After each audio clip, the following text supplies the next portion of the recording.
ఇంకో విషయం, ఇది మనం నార్మల్గా బయటన 775 డీసీ మోటార్ కొంటే మనకి మ్యాక్సిమం హైయెస్ట్ ప్రైస్లో మనకి వస్తుంది అన్నమాట. బేరింగ్తో అయితే మనకి ఇది చీప్ ప్రైస్లో బేరింగ్తో పాటు అయితే వచ్చింది.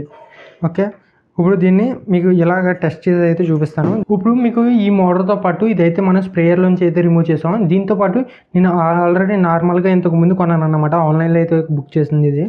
ఈ రెండాటికి మీకు స్పీడ్ డిఫరెన్స్ అన్నది చూపిస్తాను చూడండి. ఫస్ట్ మోటార్ స్ప్రేయర్లో అయితే చెక్ చేద్దాం.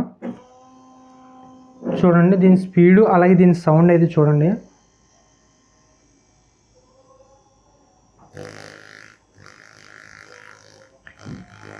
మీకు ఇది స్పీడ్ తక్కువ అనిపించవచ్చు, కానీ దీని టార్క్ అయితే మాత్రం చాలా ఎక్కువ ఉంటుంది. మనకి ఏవైతే డ్రిల్ మిషన్స్, కటింగ్ మిషన్స్ అలాంటివి చేసి ప్రాజెక్టులో అయితే మనకి ఇవి ఎక్సలెంట్గా వర్క్ అయితే. ఇప్పుడు మీకు ఇదైతే చూపిస్తాను చూడండి. ప్లస్ ఇచ్చా,